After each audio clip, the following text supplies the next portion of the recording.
I'm Nick Schifrin. Over the next hour, we'll present a PBS NewsHour series called Inside Putin's Russia. With the help of the Pulitzer Center on Crisis Reporting, producer Zach Fannin and I traveled to more than a dozen cities, conducted 40 interviews, and were arrested twice.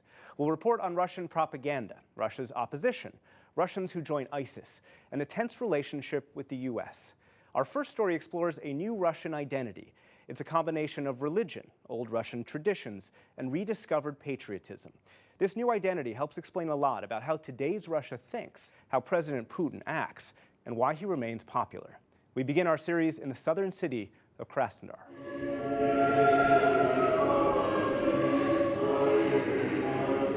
It is Sunday morning in Russia's conservative south. More than 70% of Russians are Orthodox Christian, and under President Vladimir Putin, the church has been revitalized.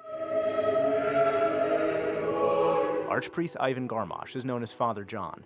He tells parishioners there's only one way to be a true Christian, and he says being a true Christian is the only way to be a true Russian. The state and my faith are united. They can't be separated. The values of the church and the state coincide. In Russia, faith is patriotic. The Orthodox Church criticizes liberal Western values as heresies, while Orthodox priests bless Russian weapons and endorse Putin politically and personally. The president's faith increases his popularity. He is a religious man, and he takes part in the divine worship with the people in churches. What the president is doing, what the government is doing, of course we support it, because he acts conscientiously and truthfully. Today's re-energized Orthodox Church helps create pride in a shared religion.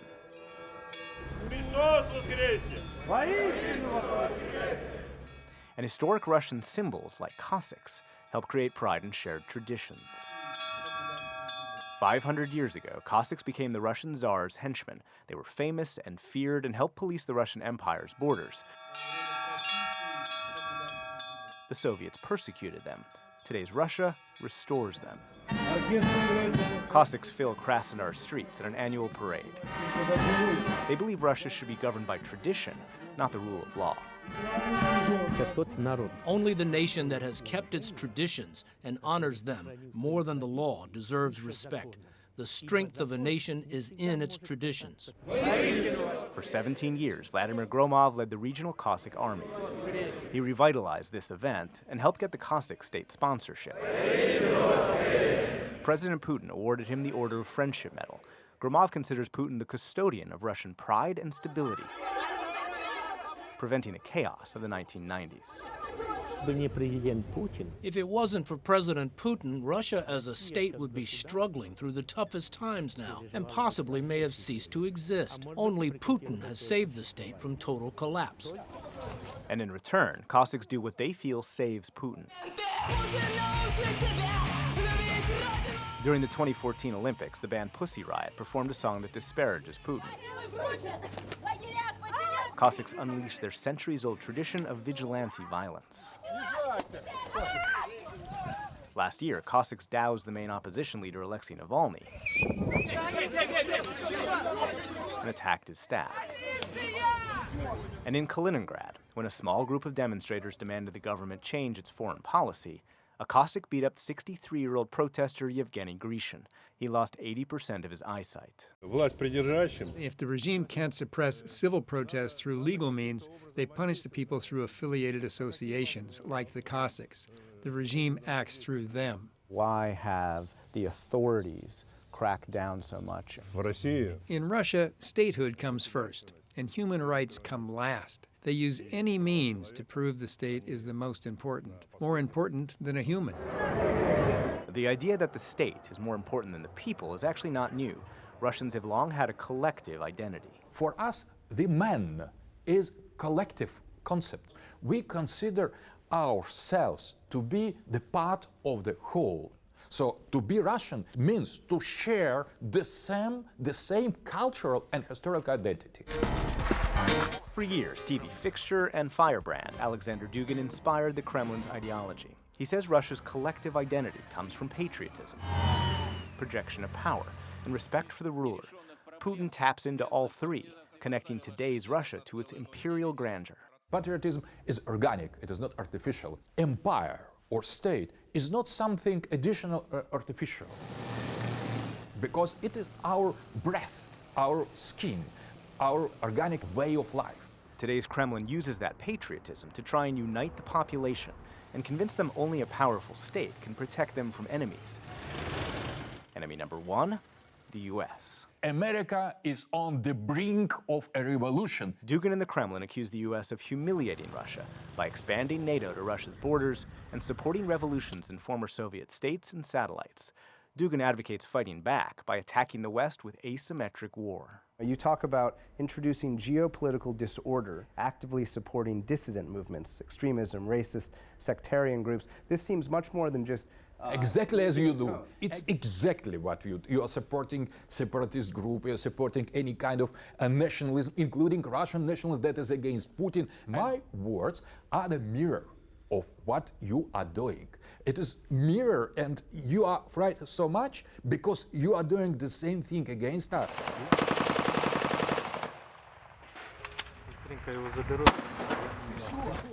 In Ukraine, that philosophy was weaponized. In eastern Ukraine, Russia aids local separatists who fight against the Ukrainian government that's pro-Western. And in 2014 in Crimea, Russia helped install separatist leaders who rushed through a referendum that led to Crimea's annexation. Vladimir Vladimirovich Putin. The day of annexation, Putin gave a speech combining religion, patriotism, and imperial history. He said the West had been subjugating Russia, and Russia was finally demanding respect.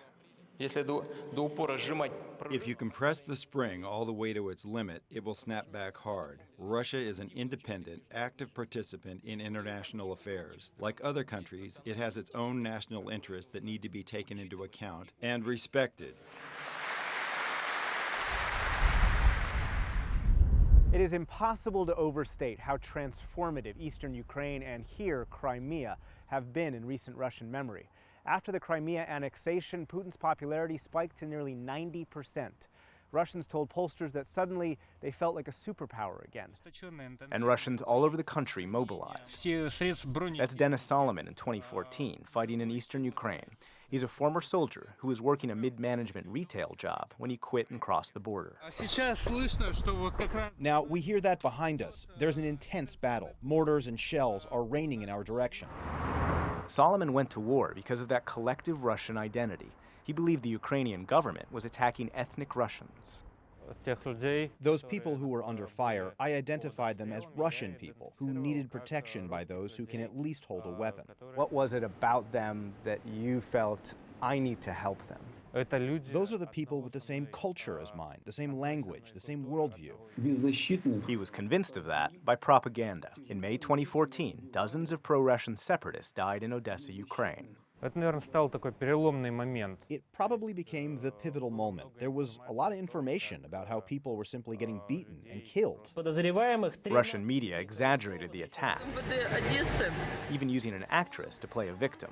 We know she was an actress because she appeared in unrelated pro-Russian stories as three entirely different people. That disinformation campaign convinces the Kremlin's critics the new Russian identity is manufactured, a product of deception and repression. Sometimes that repression shows up in masks, guns, and camouflage. Those are special forces surrounding 66-year-old Ilmi Umarov in the jacket and jeans. Umarov is a leader of the Tatars, a Muslim minority in Crimea. He and other Tatars fight the Russian annexation. In response, many Tatars have been jailed on questionable charges, and Umarov was thrown into a local insane asylum. So this all together we call one big act of intimidation. The purpose is to silence some and keep others ignorant, turn them into zombies so they think the same thing. These are the necessary conditions in order for the people to be loyal to their government. But do you acknowledge that that is the majority of the population who feels that way? Of course. We can't say that this is a stupid population or stupid people. They're just living in a constellation of fear, and the propaganda machine rolls over them like a steamroller. Umarov may accuse Putin of manipulating the population, but under Putin, Russia has revitalized the majority religion, brought back historic traditions, and projects power. So until there's an alternative, he's considered the creator and will remain the caretaker of the new Russian identity. For years, the Kremlin and the media it controls have waged a multifaceted information and disinformation campaign inside Russia and pointed externally at its perceived adversaries. And last year, that effort crescendoed here during the U.S. presidential campaign.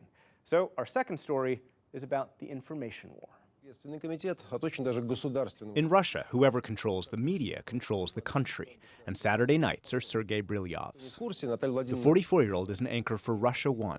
It's the country's most popular channel, and it's state-owned. Do you think that that means that you have a Russian perspective when you report? Well, of course there is a Russian perspective. There is a perspective of your country in any reporting. Brylyov says he doesn't feel pressure to push the government's line. During the show we saw, he challenged a government minister about police jailing a former theater director who's a government critic. I imagine that tonight, after the broadcast, I may have in some security agencies and saying, what does he think he's saying? Russian state media have long delivered the government perspective and rallied the public behind it. Brylyov denies that's his job, but he hints at whose job it is. The Sunday program, which is quite conservative in Western terms, ultra-conservatives, I would say. Aggressive, perhaps? Fox News style. Sunday night anchor Dmitry Kiselyov is part Sean Hannity, part Stephen Colbert. He's crass and entertaining, and widely believed to reflect the Kremlin's thinking. The American press is driving Trump into a bullfight with no rules. The aim is impeachment. No pretext. It will be created, invented, engineered, exaggerated. CIA staff hackers are hiding behind another name, for example, behind the so-called Russian hackers. Kiselyov started targeting Russia's opponents in 2012 after massive protests threatened President Vladimir Putin, says journalist and author Mikhail Zygar. That was very important to start hating the enemies. That's the point when the audience starts believing you. Russia is the only country in the world that is realistically capable of turning the United States into radioactive ash. Until 2015, Zygar was the anchor and editor-in-chief of TV Rain. In a sea of state media, TV Rain was an independent TV island. We had a reputation of the only TV channel that is trying to make real investigations. In 2014, TV Rain accused the Kremlin's chief political strategist of corruption. There was a very short but very effective campaign against us. I was getting like hundreds of personal messages with people wishing me that. Then all the major networks had direct phone calls from Kremlin, and they had to switch us off. Within 1 month, their audience dropped from 20 million to 60,000. Protesters fought to keep them on the air, but targeting critical media is nothing new. In the last 6 years, the Kremlin's targeted 12 critical newsrooms.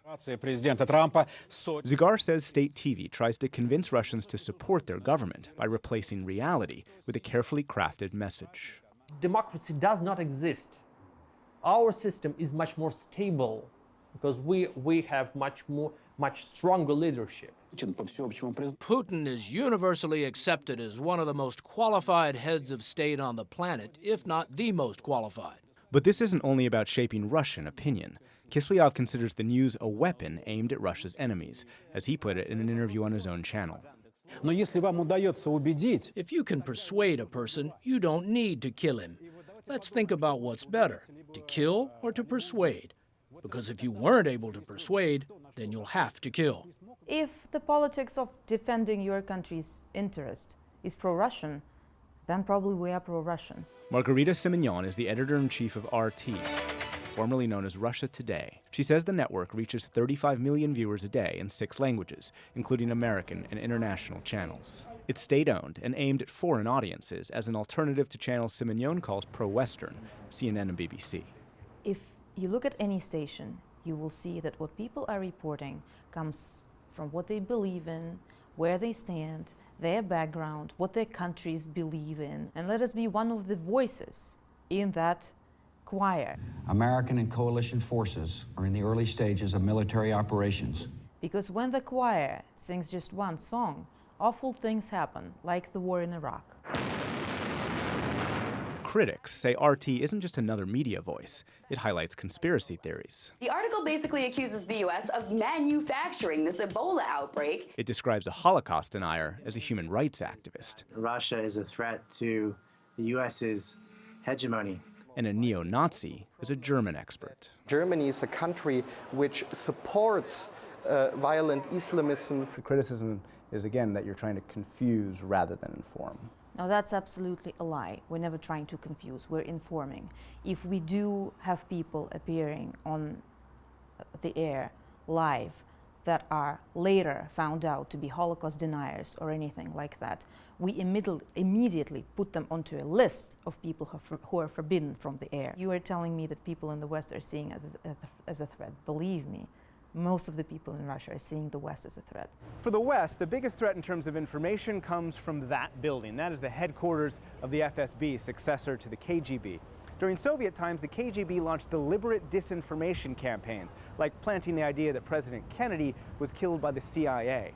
Today, Western governments accuse the FSB of launching the same kinds of campaigns, except instead of offering communism as an ideological alternative, they are waging a kind of hybrid war against their enemies with a new kind of soldier, hackers.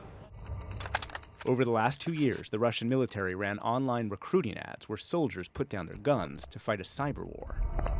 In a January report, U.S. intelligence agencies accused Russia of hacking Democratic National Committee and Hillary Clinton campaign emails and leaking them to WikiLeaks to fuel Russia's propaganda campaign. It was designed to, quote, undermine public faith in the U.S. democratic process, denigrate Secretary Clinton, and harm her electability and potential presidency. It worked. The Clinton campaign has now had to deal with more than a week of embarrassing daily revelations thanks to WikiLeaks. Now, these WikiLeaks releases have rocked the campaign. WikiLeaks has released what appears to be transcripts of paid speeches by Hillary Clinton to Goldman Sachs. Hacked emails became anti-Clinton talking points, and many of those talking points were spread online by fake accounts known as trolls, believed to work in this St. Petersburg building. 42-year-old Marat Mindyarov used to be one of those trolls. Suddenly you see a lot of comments at night, and they're all the same, yeah? And it's exactly the people are doing their job. They have their topic, they have a time to do it, they write it, and you see it. Every day, Mindyarov would get a document that instructed him what to write. On Christmas Eve 2014, he was told to, quote, create a negative attitude about Obama's foreign policy. So he posted photos comparing Obama to Hitler, portraying the U.S. as a fish about to eat the planet and an eagle sharpening his talons. He posted under the headline, Can the U.S. Take Russia Out?, on 50 websites in 23 cities. And fellow trolls Kirill Ivashkin, Gennady Orlov, Mike Brandon expressed the exact same thought. 600 posts from 70 fake accounts in 12 hours. Just one battalion in a sock puppet army manufactured by a handful of trolls. How many identities will the workers be expected to pretend to be? Hundreds, really hundreds. I myself maybe have 20, 30, I didn't count them. U.S. intelligence says the likely troll financer is Evgeny Prigozhin, a businessman with catering companies. He's been dubbed Putin's personal chef. Mindyarov left the factory because he didn't believe in its product, but he says it's effective because the stories are succinct and echoed widely. Everything is very simple there, yeah. Black and white, no colors, just black and white. Russian propaganda is actually very predictable and relatively simple. And I think of it as the 4 Ds, which are dismiss, distort, distract, and dismay. Ben Nemo is an Atlantic Council senior fellow studying how Russian media, hacking, and trolling combine. You get your own people to write this, but then you pretend it's not your people, it's just some do-gooders in Russian society. All the different parts of your machine then amplify it. And what you're doing is you're pushing out in a dozen different languages on all the different platforms there are one story. And what that story is what the Kremlin wants it to be. In January 2016, it was a fake story that a Russian-German teenager had been abducted and raped by Muslim migrants. Russian state TV apparatus repeatedly reporting false claims after the German police had come out and said there was no abduction and there was no rape. The fake story helped spark real protests against German Chancellor Angela Merkel, a frequent Putin critic. But even though it was fake, Foreign Minister Sergei Lavrov used it to criticize one of Russia's top adversaries. The motivation behind the campaign as a whole was precisely to weaken Merkel by amplifying this very personalized story about crimes committed by, in inverted commas, Merkel's migrants. We investigate the stories misrepresented by the mainstream media. Last year, the Russian propaganda machine exploited a research psychologist who argued Google was manipulating its results to favor Clinton. So this is a gentleman called Dr. Robert Epstein. He came out with a paper which said that by altering the results of a search engine, you could potentially alter people's voting choices. And Google's support for Clinton is really very strong. It was quickly debunked, but the different parts of the Russian propaganda machine echoed the story, from RT to state-owned website Sputnik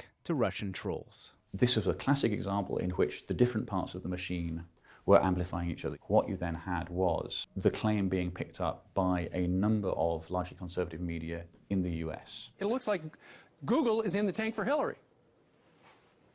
There's no question about it. And there you've divorced the story from the source. Well, you've literally laundered laundered in that the sense, source. the source has been laundered.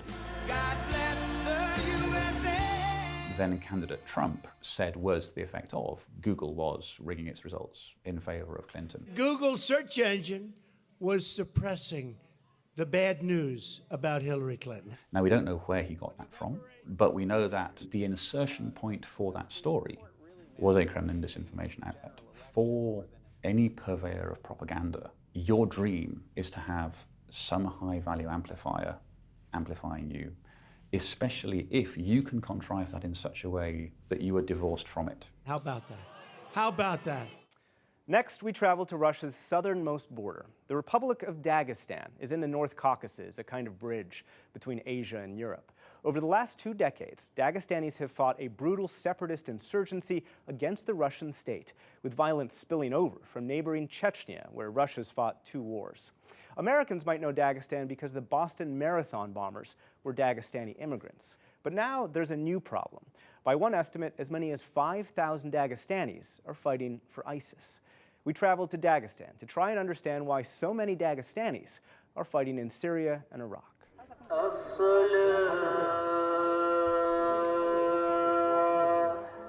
It is no accident that the youth are tempted to go to Syria, because today there is a revival of Islam. Kazim Nurmagomedov is 62 years old, and his son fought for ISIS. He was never tempted to go to Syria, but he and his wife Rashida understand why their son Murat was. The Islamic call I was talking about, the one in every Muslim soul, is hidden deep down. It's like a light in someone's heart. Nurmagomedov lives deep in the Caucasus Mountains, where nearly dried-up rivers meander through 1,000-foot-high cliffs. And beyond ancient rock formations, isolated dirt roads connect secluded villages. One of those villages is Karata. Official population is 4,000, but residents say it's half that size. This area is nearly 100% Muslim. Before Friday prayers, men greet each other in the small town center. There are few young people, in part because this village sent as many as 24 to ISIS, Al-Qaeda, and the wars in Syria and Iraq. That's her. That's your daughter. Okay. Amina Kondakova is a Muslim convert. She shows me photos from a happier time. That's very cute. She says they grew up traditional and comfortable. And then 2 years ago, her daughter Miriam and her son Ali Ashkat told her they were going on vacation. Instead, they traveled with Miriam's husband to Mosul, Iraq, to join ISIS. They lied to me about going there. I was so disappointed. And then I became afraid about what could happen to them. She says this town is pious, but wasn't religious enough for her daughter. Did she feel judged by people in this society? Yes, they gave her looks. They didn't like how she was dressing. They wanted her to dress like everyone else. She wanted to dress the way it's written for a Muslim woman to dress. Kondakova believes that judgment drove her daughter away. She reluctantly admits that in Mosul, her daughter is happy, raising her first grandson. Mom, I feel like I was reborn here. I regret all those years I spent in Dagestan. Don't you want to come here too? I want to live with you. Want you to see my boy growing up. Nurmagomedov gets to see his grandson. When his son Murat left for Syria, he abandoned a pregnant wife. Alexei is now 3 years old. They look at photos of Murat as a boy and a young Murat clowning around with his older brother, Shamil. When you look at these, does it make you wish that your sons could all be here with you together? I am a realist. I know there's no return. Life isn't a book where you can tear out the pages if you didn't like what you wrote and write new ones. The Dagestanis who fought for ISIS continue a decades-old legacy here of radicalism and militancy. There's been a local insurgency here in the capital of Dagestan, Mahajkala, for years, targeting both local authorities and symbols of the national government. Their most prominent attacks targeted civilians in larger cities. In Moscow in 2010, militants allied with al-Qaeda blew up the subway. In 2013 in Volgograd, they blew up a bus station, and then a commuter bus, as seen on Russian media. There was no social or physical protection. Every day there were bombings, terror attacks that cost people's lives. Habib Magomedov is a former police lieutenant colonel and member of Dagestan's anti-terrorism committee. He says conservative Islam, combined with high rates of unemployment and poverty, to radicalize. It's the living conditions, absence of possibilities, absence of social mobility, which creates waves of anger and distress. There has to be some sort of history that sets the person on a certain track where you only need to light a match for the fire to start. That match is often a brutal security crackdown. In January 2013, Russian special forces flooded into Dagestani villages. Local state security services have practiced collective punishment against entire families, torture, even extrajudicial executions. Magomedov admits they went too far, but he tries to explain their motivation. If keeping people safe requires limiting rights and freedoms of certain individuals, it's probably worth it. My brother died in 1998 when someone threw a grenade in his house. You know, the freedom of one man ends where the freedom of another starts. Today, the violence has diminished, but it's still religious Muslims whose freedoms are most often restricted. This mosque practices an austere and aggressive form of Islam. It also rails against government policy, and that makes it a police target. After prayers, police set up a checkpoint. Officers must meet a monthly quota of arrests, leading to what many call indiscriminate detentions, including of journalists trying to tell the mosque's story. We were filming that scene from across the street, just standing on the sidewalk for only about 90 seconds when police came up and arrested us. They threw us into their car, they drove us to the precinct, they refused to tell us why they were arresting us. Why is he being arrested? And when we were in the station, we saw dozens of men who'd been in that mosque before also arrested. That is simply how police here act. 33-year-old Magomet Magomedov is the mosque's spokesman. As you saw yourself, they arrest people not because they're suspicious, but only because they came to a mosque. Do you think that the tactics that the police use can help radicalize young people here? Of course. This is the thing that provokes people, since literally everyone can be arrested, not on the basis of actual cause, but something totally subjective. Then of course that irritates. And that helped lead so many to ISIS. The group exploits the abuse. Russian-language propaganda says Russia oppresses Muslims and presents Syria and Iraq as a pious paradise fit for families. And as ISIS recruited Dagestanis, Russian security services showed some the door, exporting extremism by facilitating their travel to Syria. It was the right thing to do. Since the moment these people left Dagestan for Syria, local terrorism dropped dramatically. If they had stayed, there would have been terror attacks. There would have been human casualties. Who helped you leave? Who facilitated your departure? One of those who was pushed is this 27-year-old Dagestani who now lives in Turkey. We agreed to hide his face and alter his voice.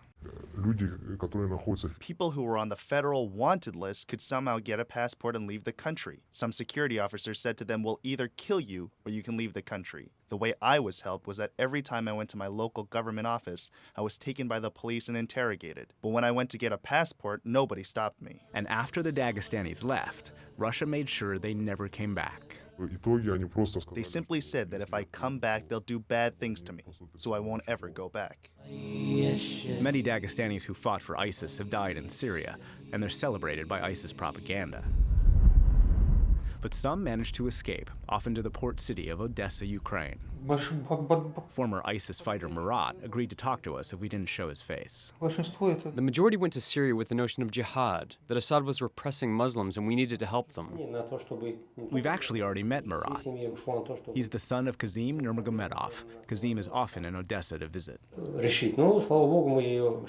We consider our family lucky. He is back, alive and healthy, and realize that where he ended up wasn't what he thought it was.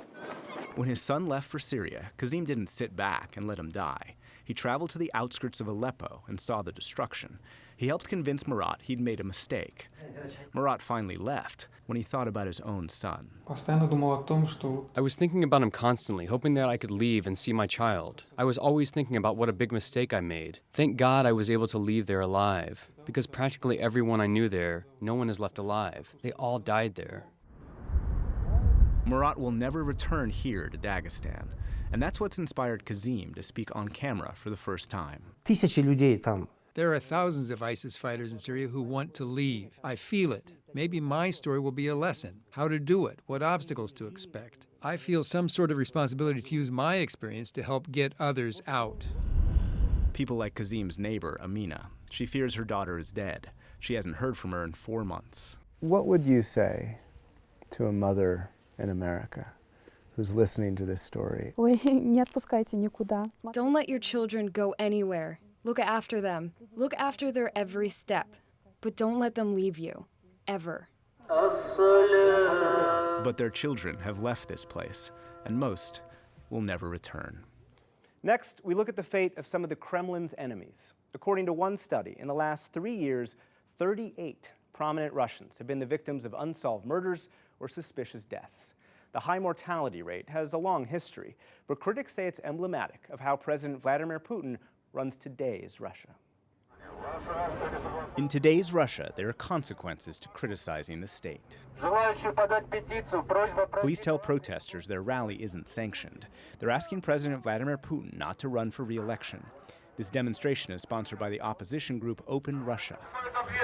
In St. Petersburg and across the country, police arrested more than 100 protesters. It is democratic opposition activists who are being arrested and given lengthy prison sentences. It is members of the democratic opposition who are being forced into exile, or harassed, or attacked, or murdered. 35-year-old Vladimir Kara-Murza is Open Russia's vice chairman. He's an outspoken activist, demonstrating against Putin and organizing protests. We first sat down with him late last year. We believe in the rule of law, we believe in human rights, we believe that Russia should enjoy the same democratic institutions that the rest of Europe enjoys. To try and create those democratic institutions, he teamed up with the man he calls his mentor, Boris Nemtsov, a former deputy prime minister who became the country's leading dissident. The two traveled to Washington to highlight the mysterious death of Sergei Magnitsky, a lawyer who exposed corruption among senior officials. Nemtsov and Kara-Murza convinced the U.S. Congress to freeze the assets of Russians believed connected to Magnitsky's death. These people in the current Russian regime who rule like to keep their money, their assets in the West. They want a vacation in the West. They send their kids to schools to the West.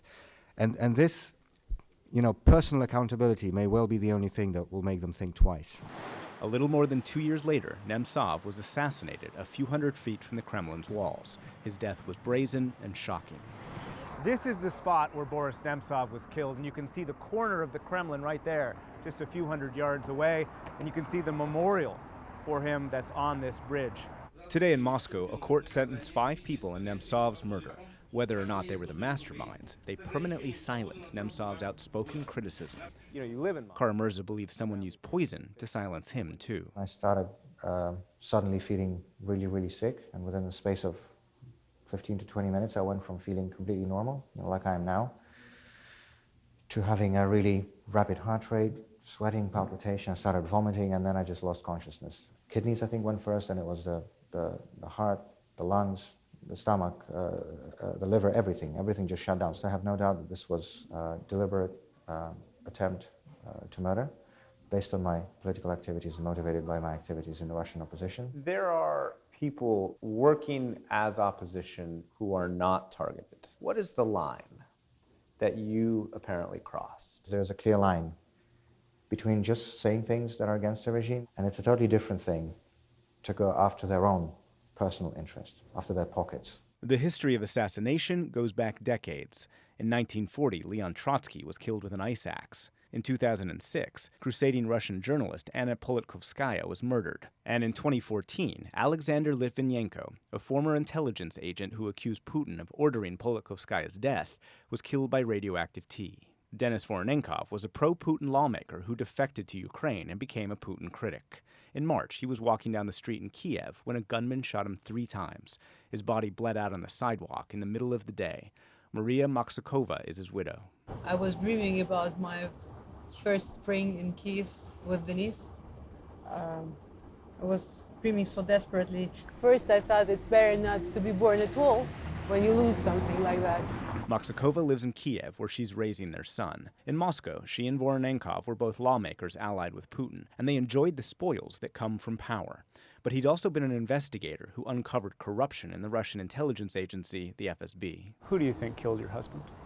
He had certain enemies, and these enemies are in the FSB. The anti-corruptional schemes that he would investigate from here, that is loss of money and loss of influence, loss of everything, of positions. And that is something that they would not let him do. Russia calls her claim a fabrication, but his death fits a pattern. A once loyal family member becomes an outspoken opponent and ends up dead. A mafia family, you can be born into it, you can be adopted into it.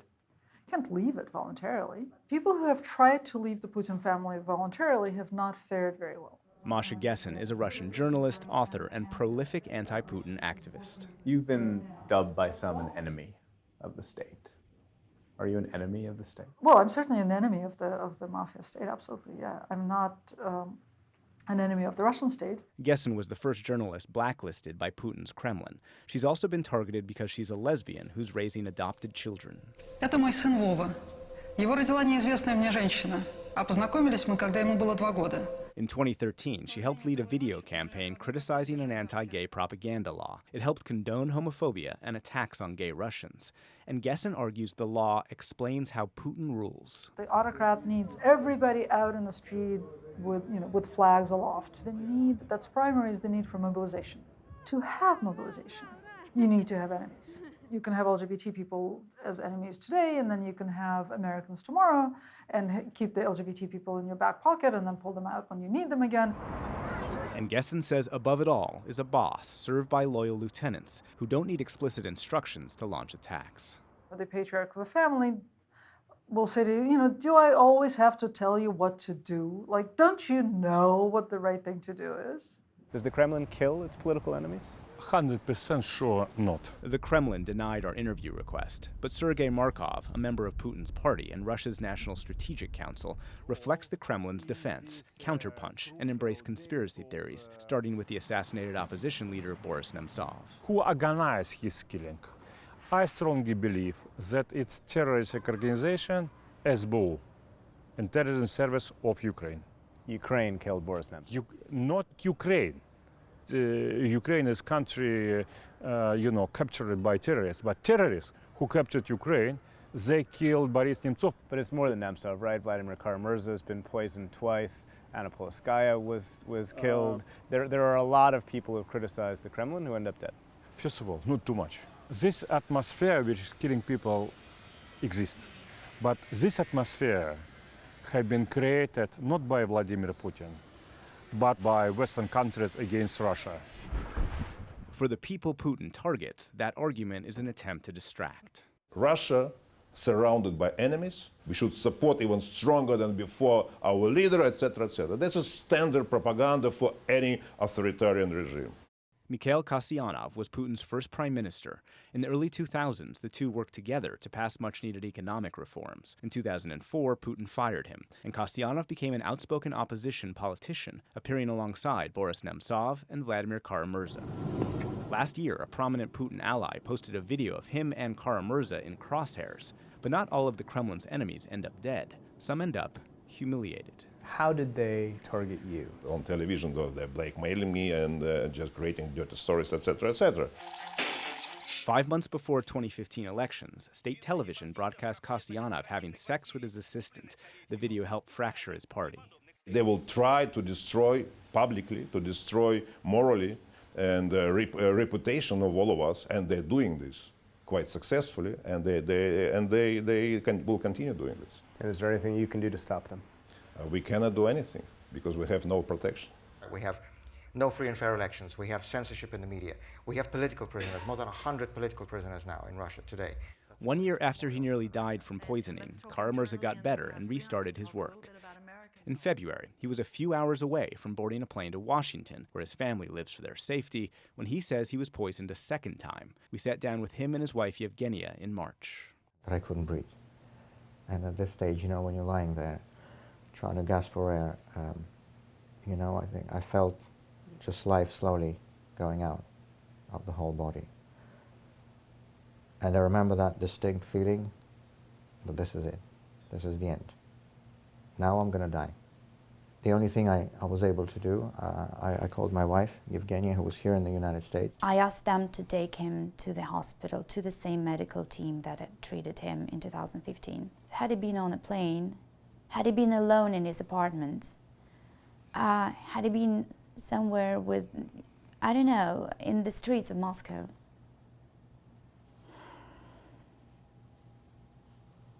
Oh my God, what are you doing to us? Kara-Murza had noticed that almost every night, Moscow city workers remove Boris Nemtsov's memorial. So we made a film to protect his mentor's career and life. That film was the most difficult thing I ever did in my life. This film is about the portrait of a man who could, if not for a quirk of fate, very well become president of Russia. Do you miss him? There are no words to describe how much I miss him.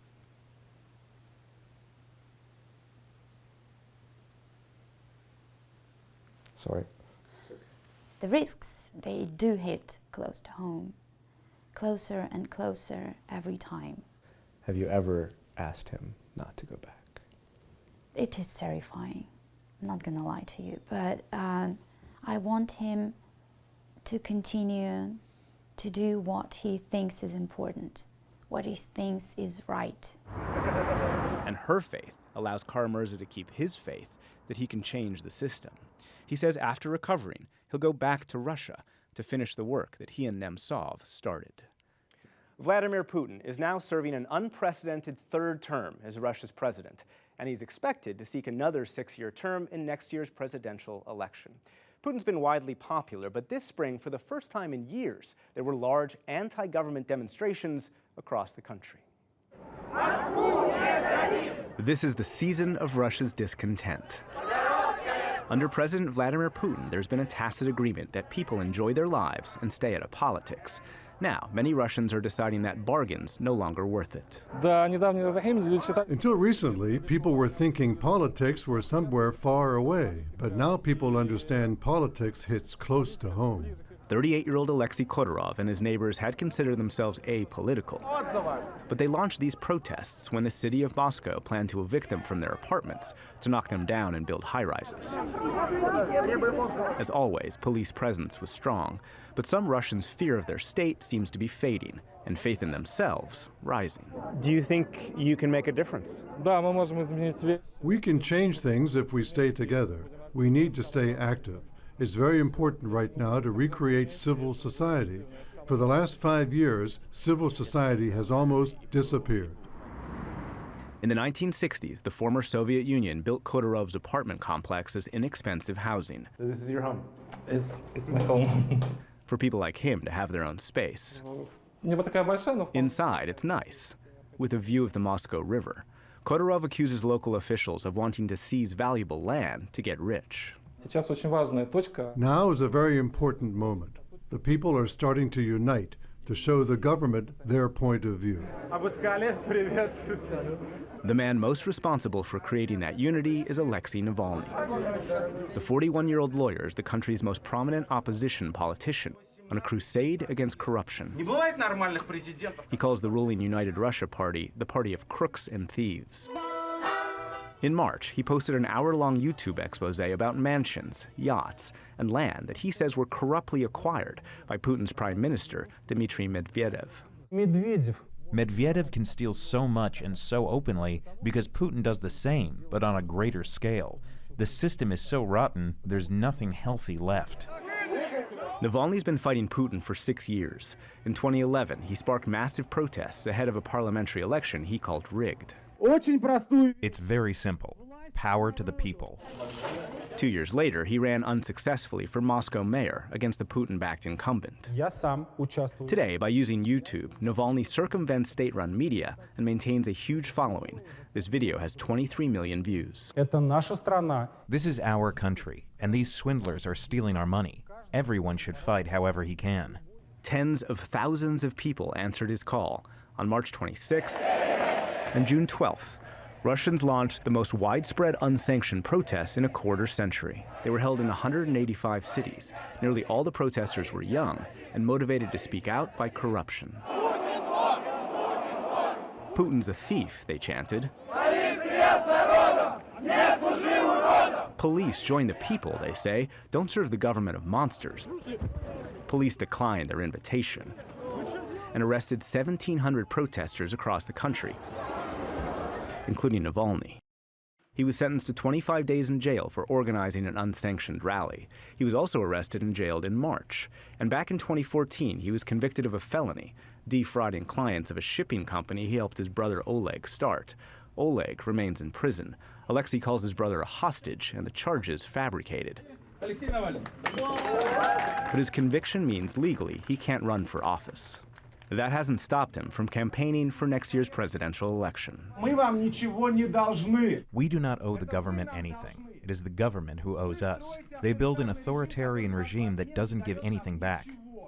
His rallies are unusual in a country where retail campaigning is almost unheard of. The crowds are young, and he talks like them. They think we have no right to ask questions, that we have to shut up and listen. They tell us, you, and we have to say, oh, okay, we're very sorry. But no. We have gathered here to say we're going to ask these questions and we'll obtain the answers. His anti-corruption message resonates with me, and I think that he's a very charismatic politician. 23-year-old Kirill Kozlovsky, and anyone in the crowd who wanted one, got a photo with Navalny. Kozlovsky promptly posted it to his profile on VK, Russia's equivalent of Facebook. Kozlovsky acknowledges that Putin has brought relative prosperity to Russia. He's not even old enough to remember the political and economic chaos that Putin helped end when he came to power in 1999. What would you say to your parents or grandparents who say, look, things were a lot worse for us before President Putin? In the 18 years that have passed, he and his team could have done a lot more to help the situation, a lot more to make it better, and he didn't. So he's to blame for this. In Cheboksary, 375 miles east of Moscow, the local government made sure no one in the city center would rent space to the Navalny campaign. So his gatherings take place on the edge of towns, like this apartment complex. Semyon Kochkin is the local campaign manager. We were rejected by all the landlords, by all the hotels, even the international hotels. Even construction fields rejected us. Kochkin says he's been targeted personally. Last year on VK, he posted a clip from comedian John Oliver's HBO program Last Week Tonight. Scamming ISIS is the best thing anyone did on Earth this week. The video shows banned ISIS symbols, and Kochkin was arrested for extremism. He took a selfie in the back of a police car. He accuses the government of exploiting anti-terrorism laws to silence Navalny's campaign. We are constantly fighting with the authorities. And it's always one-sided, because when it comes to election season, they make it impossible. Local police also arrested 35-year-old Andrei Usipov. He's the local orchestra's first violin. On March 26th, he joined the Navalny protest. And a week later, police interrupted a rehearsal to take him to jail. I asked him if he thought he'd be arrested for protesting if Navalny were president. I'm absolutely certain this would not happen, because under Alexei Navalny, the country will be more open. Alexei is for transparency, and only with transparency can we overpower corruption. Arrests are only one way the Russian establishment pushes back. State TV portrays Navalny's protests as an existential threat to Russia's stability.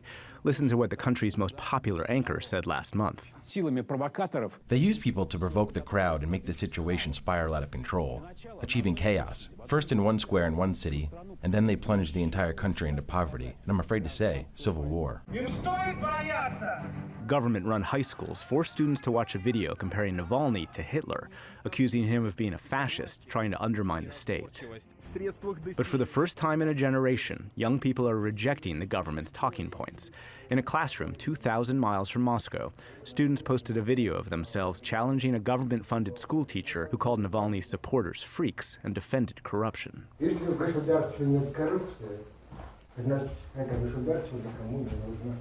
То есть вам нравится, когда у вас воруют? Так вот, воруют везде. Но это ненормально. Каждый студент должен заниматься своим делом. И преподаватель тоже заниматься своим делом. The pressure on Navalny himself is sometimes physical. Last year, members of the pro-government Cossacks doused Navalny with milk and beat up his staff.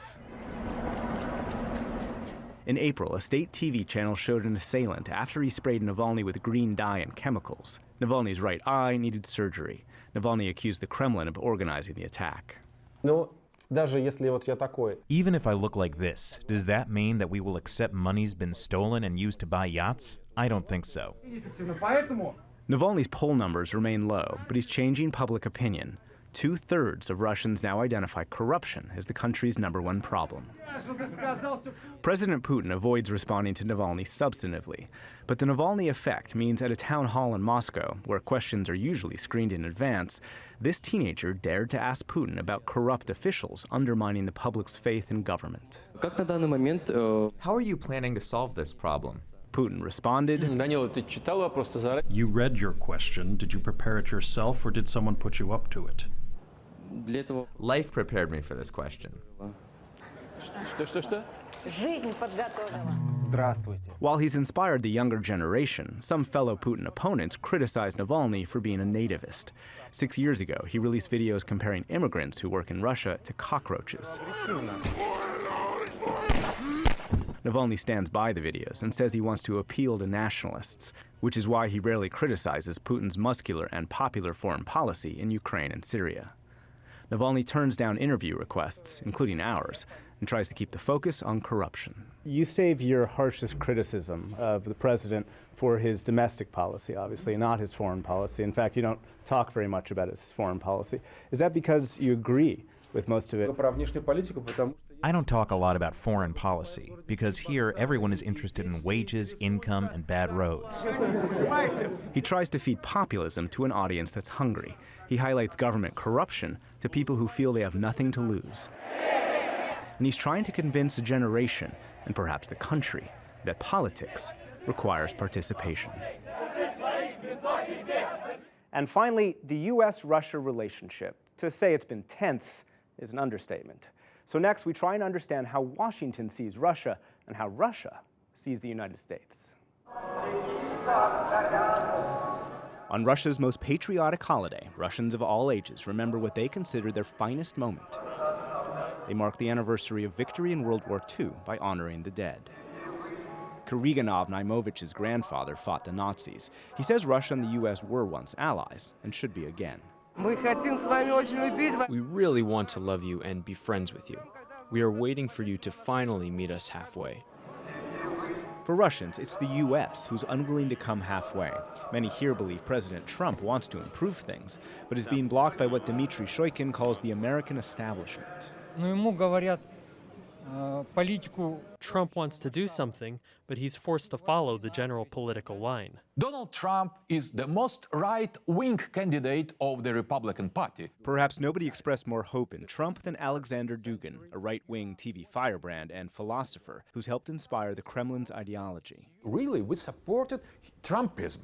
We supported agenda. Dugin says the Kremlin saw Trump as a kindred spirit who vowed not to meddle internationally. We supported this choice of anti-establishment conservative American revolution. That changed when President Trump ordered a missile strike on Russia ally Syria and said he felt he must respond to a chemical weapons attack. As long as America stands for justice, then peace and harmony will, in the end, prevail. We trusted not in Trump as pro-Russian figure, we trusted in Trump realist, and we are disappointed. The disappointment and tensions have been growing. Last month over the Baltic Sea, a Russian jet flew within 5 feet of a U.S. Air Force reconnaissance plane. That same week, a NATO jet shadowed the Russian defense minister's plane, and a Russian jet came up and rocked its wings to demonstrate it was armed. Last year, the Obama administration accused Russia of hacking the election and then seized Russian properties and increased sanctions. All of that has led to Russian frustration. Maria Zakharova is the foreign ministry spokeswoman. We were trying to establish normal relationship. Normal. Do you know this word, normal relationship? What is wrong with this? President Putin and I have been discussing various things, and I think it's going very well. Last week, the U.S. took steps toward normalization. Presidents Trump and Putin announced a deal on Syria. Both presidents called their meeting the first step to warming the relationship. If we develop our relations in the same way, there is every reason to believe that we would be able to at least partially restore the level of interaction that we need. The president echoed that hope. On Sunday, he tweeted he wouldn't dwell on 2016 hacking and wrote now is the time to move forward in working constructively with Russia. Foaming at the mouth. This is not the language other Trump administration officials use about Russia. On Syria, how many more children have to die before Russia cares? On Ukraine, we do call on Russia to exercise influence over the separatists in the region whom they do hold complete control over. And on Putin personally. This is a man for whom veracity doesn't translate into English. The one senior administration official who's declined to echo that criticism is Donald Trump as candidate and president. Wouldn't it be a great thing if we could actually get along with Russia? Wouldn't that be a good thing? I respect Putin. He's a strong leader, I can tell you that. Unlike what we have a pathetic leader. Putin's a killer. A lot of killers. We got a lot of killers. Why, you think our country's so innocent? And last week in Warsaw, President Trump once again questioned the U.S. intelligence community's unanimous assessment that Russia hacked the 2016 election. I think it was Russia, but I think it was probably other people and/or countries, and I see nothing wrong with that statement. Nobody really knows. At the very least, giving the president all the benefit of the doubt, this is very bizarre behavior. Democratic Senator Mark Warner is the vice chairman of the Senate Intelligence Committee. We are seeking to determine if there is an actual fire, but there's clearly a lot of smoke. Warner's helping lead the Senate's investigation into Russian interference in the 2016 election and whether President Trump or his campaign colluded with Russia's attempts to sway the election. We first interviewed him 3 weeks ago. It is very strange that any presidential candidate, and in particular a Republican presidential candidate, would parrot so much of the Russian line. Republican Senator James Lankford is also on the Intelligence Committee. In some ways, has President Trump aligned himself with the ideals expressed by Russia? Yeah, he's pushing out some messages that are consistent with the Kremlin policies. And I would tell you every opportunity that I have, I try to articulate very clearly. There's no question that the Russians were trying to hack into our election. There's no question that we should have a strong NATO and the United States should be a part of that NATO alliance. Do you believe that he's not echoing that because the Russians have compromising material on him? I don't know. I hope not. But the goal of this investigation is to not only reconfirm Russian intervention and explain that to the American public, but to also see if there was any contacts between the Trump campaign and the Russians. And just this week, we learned that last June, Donald Trump Jr. met with lawyer Natalia Veselnitskaya and lobbyist Rinat Akhmetshin, both believed to have ties to the Russian government. I spoke to Senator Warner again last night. This indication that they were willing to accept this information from Russians, and it was part of an overall Russian government effort to help Trump and to hurt Clinton. I think this is the first time the American public has seen that in black and white. Much of this town has been worried about Trump and Russia since he became president. Current administration officials tell NewsHour the White House drafted an executive order that would have lifted sanctions imposed on Russia over Ukraine. Senior administration officials and the intelligence community successfully lobbied against it. And this spring, senators passed a bill that would restrict the president's ability to lift those sanctions. The bill's not yet a law, but it was designed to be a nearly unanimous message to the president and to Putin. We believe strongly that what Russia continues to do to be able to threaten Ukraine, threaten its neighbors, threaten NATO, to continue to pry into not only our elections but other elections is destabilizing it, and it demands a response. They've yet to have a consequence for what they did in the election time, and they should. In some ways, the president has fallen in line. On Sunday, he tweeted he wouldn't lift sanctions on Russia over Ukraine until Ukrainian and Syrian problems are solved. And last week, he also endorsed Article 5, NATO's collective defense. The United States has demonstrated, not merely with words, but with its actions, that we stand firmly behind Article 5, the mutual defense commitment. That convinces many in Moscow that the U.S. establishment is making sure the U.S. remains anti-Russian. Dmitry Trenin is a former Soviet Army colonel who directs the Carnegie Center in Moscow. The United States has been, remains, and will be the power that defines a common Western, i.e. U.S.-driven, foreign, defense, and security policy.